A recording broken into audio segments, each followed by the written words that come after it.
Assalamualaikum warahmatullahi wabarakatuh dan selamat pagi, salam sejahtera kepada semua pelajar-pelajar Part SKM2. Okey, pada tahun ini saya Cikgu Wan Mazlani akan mengajar kamu bagi subjek sains. Okey, sila pastikan kamu ada bersama dengan buku teks sains tingkatan 4. Okey, pada hari ini kita akan terus masuk ke bab 1. Okay. Langkah keselamatan di dalam makmal. Dalam buku teks kamu boleh rujuk dari muka surat 1 sehingga muka surat 5 sahaja. Baik, kita teruskan. Okey. Topik 1.1, peralatan perlindungan diri.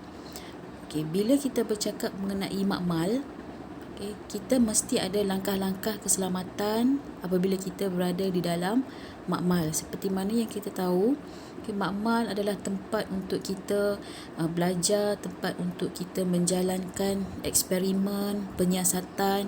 Jadi kita akan terdedah kepada banyak bahan-bahan kimia ataupun benda-benda yang boleh membahayakan kita.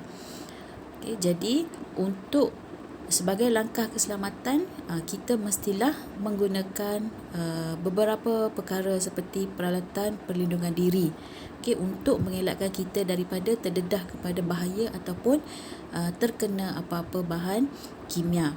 Baik, kita lihat, okay, apa itu peralatan perlindungan diri. Peralatan perlindungan diri ialah kelengkapan yang diperlukan untuk memberikan perlindungan kepada pemakainya daripada bahaya. Yang utama di sini adalah untuk beri perlindungan kepada orang yang memakainya, untuk melindungi daripada apa? Untuk melindungi daripada sebarang bahaya. Seperti yang saya nyatakan tadi, banyak bahan kimia ataupun bakteria yang boleh membahayakan kita. Okey, kita lihat dulu apakah peralatan perlindungan diri serta fungsi-fungsinya. Okey, kalau awak lihat dalam gambar, okey, terdapat seorang lelaki tu dia pakai macam cermin mata, tapi itu sebenarnya bukanlah cermin mata. Kita panggil dia adalah Google. Okey, Google.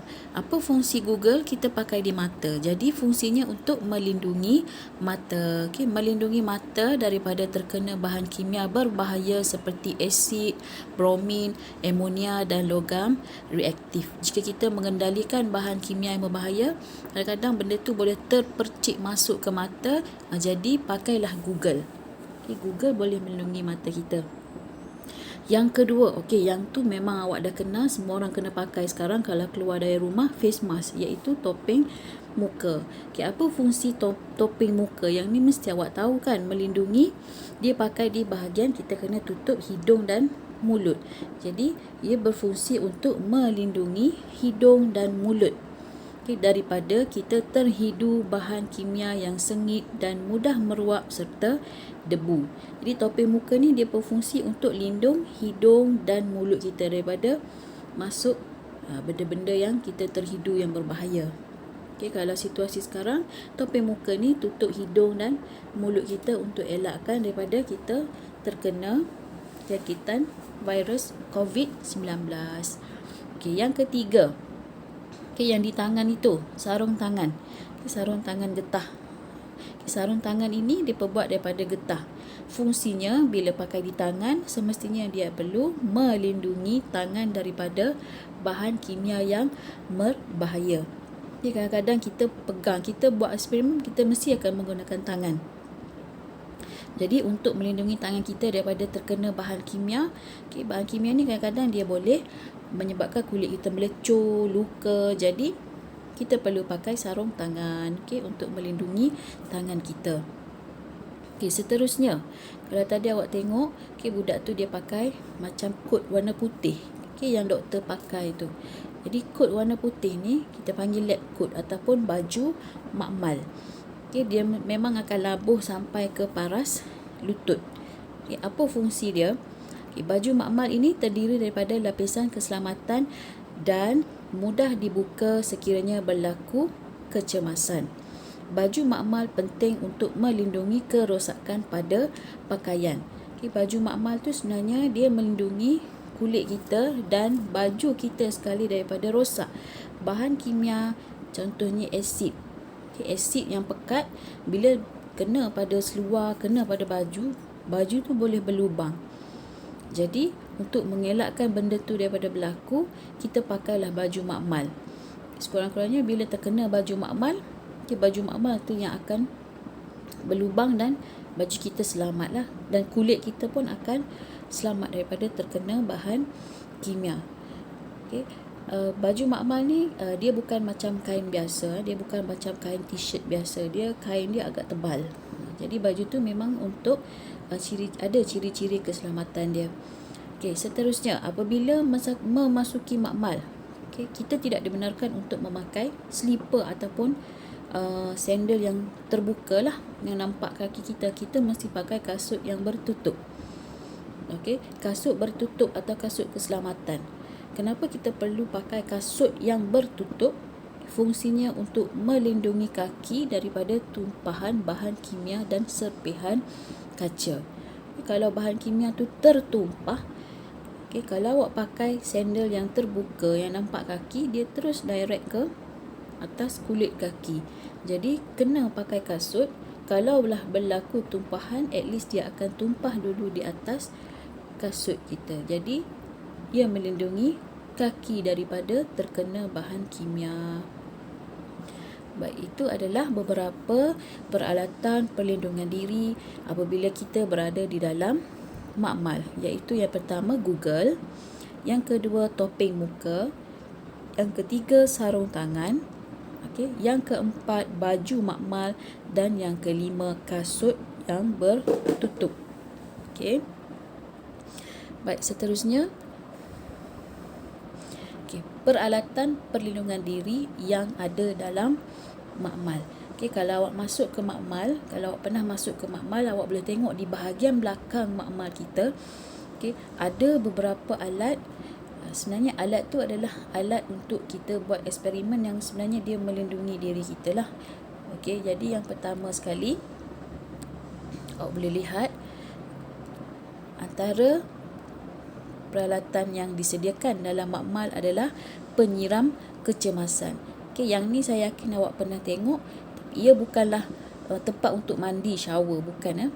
Dia sebenarnya penyiram. Betul, dia penyiram, tapi dia hanya digunakan jika berlaku kecemasan. Contohnya kalau tiba-tiba baju awak terkena api sikit, terbakar. Jadi dekat situlah awak pergi siram diri awak. Itu namanya penyiram kecemasan. Okay, ataupun rambut awak tiba-tiba terkena api ke. Okay. Yang kedua, kita ada pembilas mata. Yang ini kalaulah awak tak pakai Google dan bahan kimia tu terpercik ke dalam mata, okay, cepat-cepat pergi basuh dekat bahagian pembilas mata. Dia ada air dan awak kena ambil air itulah untuk bilas mata. Seterusnya kita ada kebut wasap. Okay, yang segi empat besar tu kebut wasap. Kalau dalam makmal yang warna biru itu adalah kebut wasap. Dan yang keempat kita ada kabinet aliran laminar. Okey, ini adalah gambar kabinet aliran laminar. Okey, apa fungsi kabinet ini? Kabinet ini kita guna untuk mengelakkan kontaminasi semasa aktiviti berkaitan dengan mikrobiologi dijalankan. Okay, kalau kita nak tengok virus, kita nak kaji bakteria ke, ataupun kita nak buat apa-apa eksperimen yang melibatkan kita guna virus ke, bakteria ke, okay, kita mesti buat di dalam kabinet aliran laminar. Okay, bukan bermaksud awak masuk duduk dalam tu, tidak. Kita hanya perlu hulurkan tangan dan buatlah kerja dalam kabinet tersebut. Okay, kita berdiri di depan kabinet tersebut. Jadi at least bila kita guna eksperimen tu, kita guna bakteria ke, virus ke, dia boleh elakkan jangkitan lah daripada terkena pada kita ataupun rakan-rakan kita. Okay, ini adalah kabinet aliran laminar. Seterusnya, okay, kebut wasap. Okay, kebut wasap. Kebut wasap digunakan untuk menjalankan eksperimen yang menggunakan bahan yang mudah meruap. Okay, bila kita buka botol tu, dia terus meruap. Contohnya petrol lah. Okay, mudah terbakar, beracun, mengakis dan berbau. Sama seperti kabinet aliran laminar tadi, kalau kita nak buat eksperimen yang melibatkan bahan-bahan ni yang mudah meruap, mudah terbakar, beracun, mengakis dan berbau ni, kita buatlah di dalam kebut wasap. Bukan masuk dalam tu, kita hanya perlu hulur tangan dan buat eksperimen dalam kebut wasap. Kalau awak perasan, dekat situ ada pintu sliding, pintu sliding yang perlu ditarik. Jadi bila kita buat eksperimen, kita perlu tarik pintu sliding tu turun ke bawah dan buatlah eksperimen dalam tu. Hulur tangan sahaja. Seterusnya, penyiram kecemasan ataupun safety shower. Dia memang nampak macam shower mandi. Penyiram kecemasan digunakan untuk membersihkan dan membilas bahagian badan atau pakaian yang terkena bahan kimia dengan segera. Dia ada bahagian untuk tarik. Kalau terkena, awak terus lari ke bahagian penyiram kecemasan ni, tarik dia punya pemegang tu dan air akan keluar. Dan di bahagian bawah tu ada pembilas mata. Ada 2 cabang tu untuk mata lah. Kalau terkena sahaja bahan kimia dekat mata, terus pergi pada situ, tekan dia punya pipe, nanti air akan keluar. Awak kena tunduk dan air akan keluar ke arah mata. Baik, itu sahaja untuk hari ini. Kita dah belajar peralatan perlindungan diri. Kita ada Google. Kita ada baju keselamatan, baju makmal. Kita kena pakai kasut. Kita ada sarung tangan. Dan kita ada topeng muka. Dan antara alat-alat dalam makmal yang digunakan untuk melindungi diri kita juga, kita ada kabinet aliran laminar. Kita ada kebut wasap. Kemudian kita ada penyiram kecemasan dan pembilas mata. Itu saja untuk subtopik hari ini. Saya harap semua boleh faham. Sekian, terima kasih.